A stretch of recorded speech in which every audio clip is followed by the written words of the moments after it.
What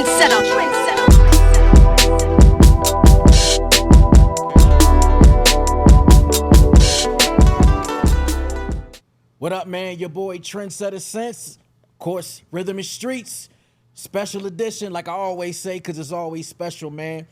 Got a beautiful, talented young lady in the building. Lot of buzz. Buddy Vonn. How you doing? I'm good. How are you? Hey, thank you so much for sharing this platform. Feeling good, man. Thanks for coming. Of course. I love it here so far. Here in the A, originally from Cleveland, Ohio. Yep. Yeah. So you just out here working? You live here now? Like, what we doing? I'm pretty back and forth, but like Atlanta's definitely my second home. Okay. I'm born and raised in Cleveland, Ohio, Northeast. Yeah. Richmond Heights, little suburb. Okay. Little plug. Yep. I got a funny story to tell you. So I was doing a show with my man Sammy. We were in Milwaukee, and we were riding around, and I was with his manager.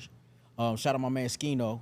And we were just talking about, he's like an R&B head. He knew, he talk about R&B like it's hip hop. Like he knew every artist, anybody coming up. He was like, man, it's this new girl I've been listening to, man. I'm like, who? He was like, hold on, her name Buddy Vonn. I was like, yo. Really? Real rap. Hey, Sammy.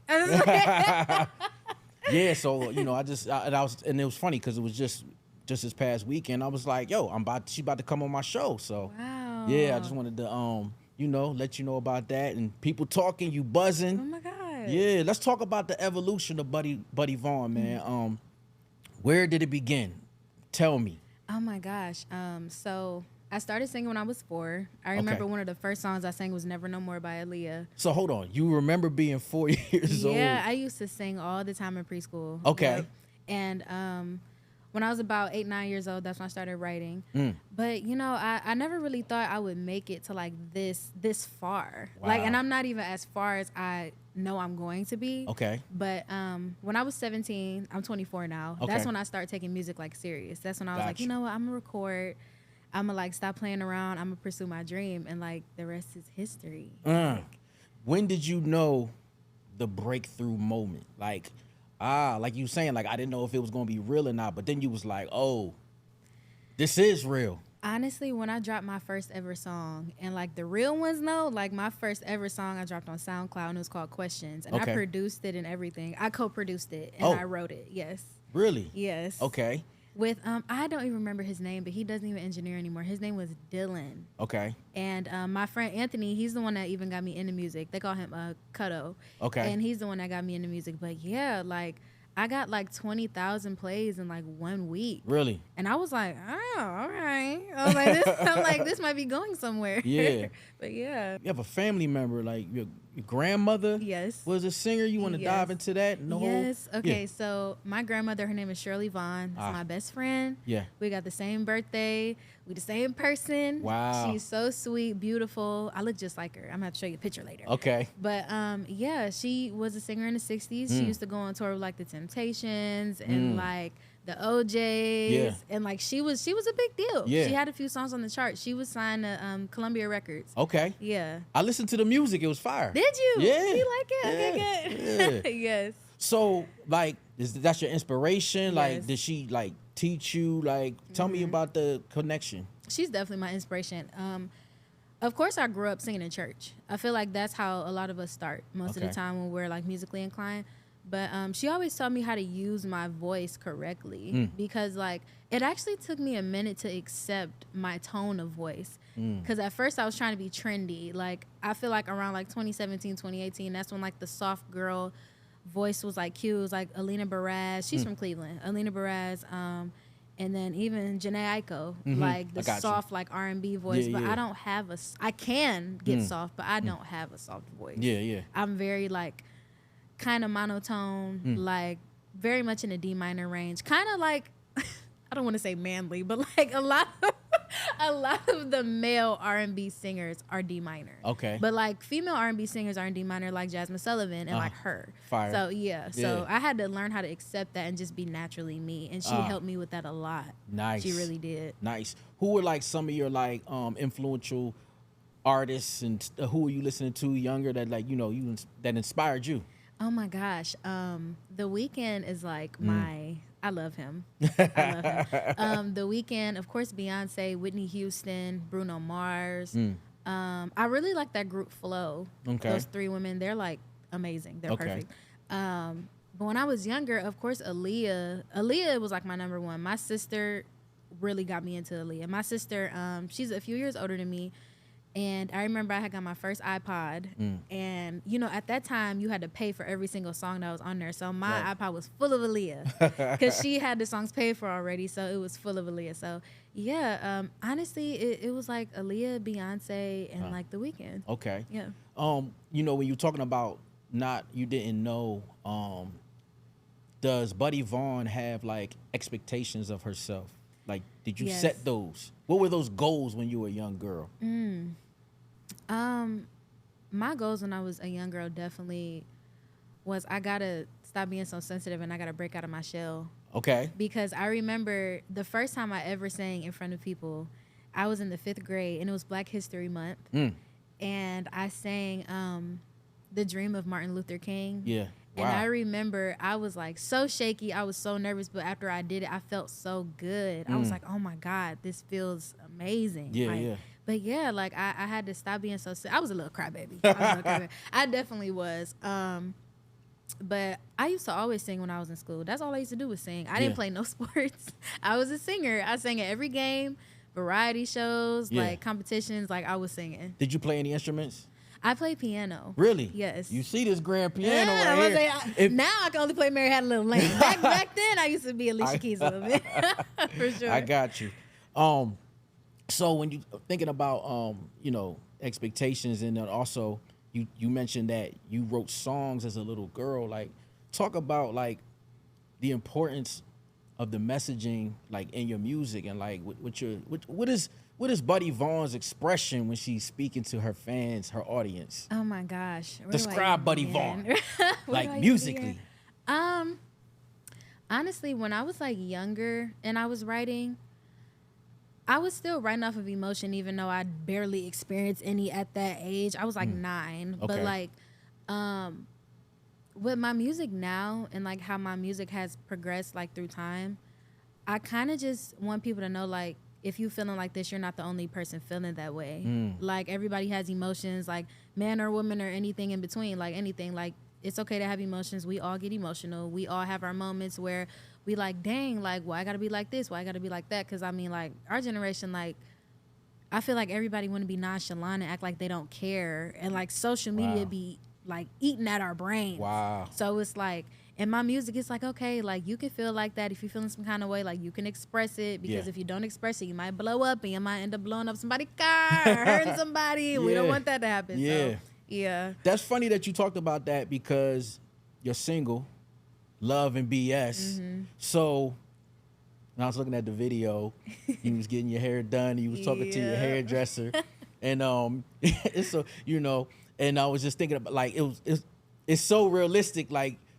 whatever the BS was and whatever the stress was, like, you was venting it out, like getting your hair done, like that was the moment. Talk about like the messaging of, like, is that like, you know, you like giving instructions, or like you're telling a story of like, women, this is what we go through, like, what is, like, dive into that for me. Oh my God. So honestly, like, Love and BS is honestly a track about like going through trials and tribulations of your relationship. Because like, I mean, especially as a creative, like, your mind be like going through a whole bunch of stuff, like whether you're like a singer, a dancer, a podcast host, or like, you know, something like that. Like, your mind definitely always is going. So like, I've been in a relationship where like I was really in love with the dude, but like he was stressing me out. And like, I was like, I mean, am I gonna be with him forever? Like, is this really gonna be my steez? Like, is this something that I'm gonna like get comfortable with? Yeah. But I feel like the message in Love and BS is like, you can stay, but you don't have to stay. Oh. Like, if it's like hurting was you. Was it a warning? Yeah, it's kind of warning. Like, yeah, like it's something where it's like, if it's more negative emotion than positive emotion, it's like, why does it feel like this? Like, if this is really supposed to be love, like, why does it feel like this? Right. Because I feel like, don't get me wrong, no relationship is perfect. Right. Not every relationship is going to be crystal clear and, like, going to be fresh cut grass every morning. Right. But I feel like if something is making you feel like down more than it's making you feel up, it's time to go. Time to go. Time to go. Yes, it's time to go. Speaking about downs and ups, and I could, talk about this with you as an artist with your career. Like, has there been that challenging moment with Buddy Vonn? Like, have you gone, like, what has that moment been?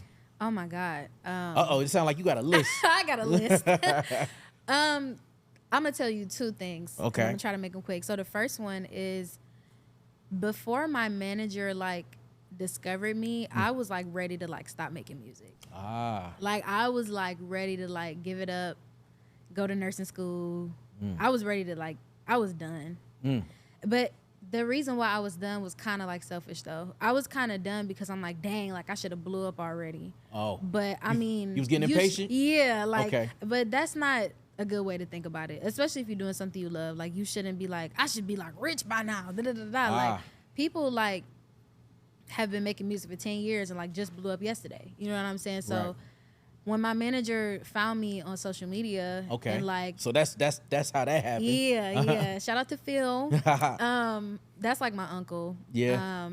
Troy is my co-manager. Yeah. We're getting closer. That's like my bro.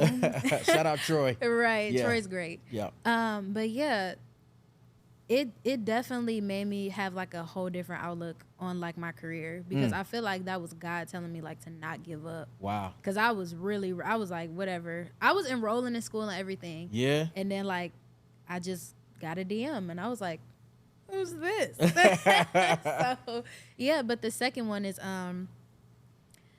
definitely you have to have a real backbone, and like you have to be very strong-willed and strong-minded, especially as a woman, a black woman at that, in the industry. And a lot of people say I'm very dominant. I think I am, but that's how I was raised though. Okay. Like my mom and my dad, thank God for them. And I grew up with both of them. They've been together my whole life. Like, always shown me love, always cared about me, always told me to treat people how I want to be treated. Yeah. So they kind of always brought me up as being independent. So like I'm kind of getting used to certain things, like me not having to do them myself. Yeah. So definitely had to learn how to be stronger and not be as sensitive and not take everything to heart. Gotcha. That's something that I definitely needed to learn. Okay, so that's business and personal. Yes. I was about to cuss. Yes. No, it's all good. It's a podcast. Oh, okay. Yes. Hell yeah. Okay. Hell yeah. Yes. That was sure. a light curse. That's all Yeah. good. Right. Talk about, you were talking about this generation and being on social media. Like, do you feel like things right now, they can be a little bit too influential? Oh my and God. talk about that, because I when you brought it up, like, I got this feeling like you wanted to speak on that and like you have an opinion on that, and I really wanted to hear your thoughts. Honestly, I just feel like a lot of people are very easily influenced, and at the end of the day, you can't satisfy everybody, so you might as well satisfy yourself at the end of the day. I'm a pretty private person. Like, I've grown to be pretty private. I'm more so trying to be more public with my fans, though. Like, with the people that support. I don't even feel right saying fans, but like the people that like support me, listen to my music. I just feel like in anybody's eyes, you can't do nothing right. People talk about my hair. People talk about my makeup, how I dress. Yeah, that's gonna happen. That happens. Yeah. Like, I do it for me. I don't do it for you. You know. But I feel like everybody's very easily influenced. I feel like some people are influenced by the wrong people, and I feel like some people think they are very influential and they don't even know left from right. So that's why I don't take people too serious. I don't take social media too serious. I just post and I go. Right. Like, I just post and I go. This is what you get right here. Yeah. Talk about the future of R&B. You got the Summer Walkers, the Scissors, the Brent Fires. I mean, the list going on. Yourself, you coming out doing your thing. Yep. Where you feel like the game is going? I feel like R&B is definitely coming back. I feel like it wasn't necessarily gone. Right. But I feel like women were dominating R&B for a while, and I feel like it's a lot of men coming in, and that's like being softer and like kind of bringing back that feel, just like Quintelli. Shout out to Quintelli. But yeah, like I feel like no matter what, women are gonna dominate R&B, but I feel like now we can come back together and see like we can dominate it together. Okay. Yeah, for sure. Shout out to the women doing their thing. Dream collaboration. What's Buddy Vonn's dream collaboration? It's a 2-part question. Okay. I got a dream collaboration feature-wise, dream collaboration producer-wise. Ooh, okay. Yeah. I might make it a 3-part and do a songwriter-wise. Ooh, okay. Being a songwriter, you willing to co-write and Oh, stuff yeah, like of that. course, You know, some 1,000%. artists be like, nah. I'm always open-minded. I'm Okay. always try something before I'm like, eh. Yeah. But collab-wise, feature-wise, The Weeknd, of course. Okay. Lucky Day. Yeah. Yeah. Quintelli. Okay. Y'all don't have a song together? Coming soon. Okay. All right. Coming very soon. I'll give you one more. Beyonce. Why not? Right. Producer wise, that's actually a hard one because it's a lot. it is a lot. Yeah. It's a whole lot. And I also don't know a lot of their names off rip. Okay. So maybe I know. Name the beats. I'm gonna say, let me name some songs. Well, damn, now that I think about it, London on the Track, because I like a lot of Summer Walker's music, and he's produced a lot of her music. That's all I can think of right now. Okay. Whoever produced like Beyonce's self-titled album where she had Yes and Signs on it. Whoever did that. Oh, Troy Taylor. I collabed with him already, but we got to do it again. Troy is fire. Yes, that's fire. the homie. Flames. Yeah. Flames. Songwriter-wise, Bruno Mars. He makes a lot of great music for a lot of people. Right. Who else? Upstairs. I collabed with Upstairs before, but he's great. He's amazing. Okay. And that's all I can think of right now. Co-writer. Yes. Okay, so the Troy thing is the co-writer. So Troy has produced a lot of my tracks that I have coming soon. Okay. And Upstairs has co-written and written a lot of tracks that I've recorded. Yeah. Okay, well then there it is. Yes, there it is. Give me Buddy Vonn's Mount Rushmore of R&B. Ooh, oh my God. That's 4, right? I think. 5. 5? Yeah. Okay. Yeah. I'm not good at geography or American history, whatever. They're going to be like, she dumb as hell. Yo, you funny. You ain't know it's just some heads on the mountain. Like, right, it's just heads on the mountain. You know, that's all I know. I'll give you a good 5-piece. And if you Okay. need an honorable mention, that's cool. Okay, for sure. Yeah. Okay. Oh my gosh. I have so many names running through my head right now. Michael Jackson. Of course. That's one. Michael Jackson. Whitney Houston. Beyonce. Yeah. Oh my gosh. Wow, this is hard. Usher. Yeah. Oh my gosh, you're gonna be number 5. Oh my gosh. Wow, it's so many names running through my mind right now. Gerald Levert. Okay, with the old school. Yes, an honorable mention, Teddy Pendergrass. Okay. I love Teddy Philly, Pendergrass. OGs. Yes. R.I.P. Yes, R.I.P. Yeah. Yep. Ventures outside of music. Is there anything business-wise, anything Buddy Vonn? Talk For to sure. I act a little bit. Ooh. So definitely acting. I eventually do want to have my own brand. I'm not sure exactly. I mean, I have my own brand now, like as an artist, but Okay. like I don't know if I want it to be like makeup or clothes or anything like that. I just know that I want it to be perfect. So that's something that I would definitely have to like plan for a while because I want to be perfect. Yeah. 5 years from now, tell me, Buddy Vonn, what's she gonna be doing? Definitely still gonna be making music. Hopefully I'll have 1 or 2 Grammys by then. Okay. Honestly, like I just see myself like giving back to like my family and like that's really it. That's all I can really say right now. Of course, being successful in music, making good friends in the industry, good business connections, winning Grammys, writing for other people. Yeah. Okay. Yeah, for sure. I can see myself doing that in 5 years. Okay. Of course, this is Rhythm and Streets. We got Buddy Vonn. I'm putting you on the spot now. Oh God. Let them know we need quick 8 bars. Okay. Hit it. Okay. Sometimes I wanna scream, I wanna call it quits. Swear you get on my nerves with all the petty shit. So boy, if this is love, why does it feel like this? Maybe this is love, I never felt like this. Ooh, you see it? Yep. The world famous Buddy Vonn. Thank you. Thank you. Buzzing crazy. Love and BS. You're doing your thing. I'm really excited about everything that's coming to you for your career. I love getting you right now because we can see the growth and the elevation.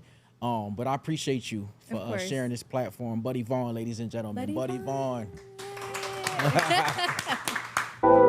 Trendsetter.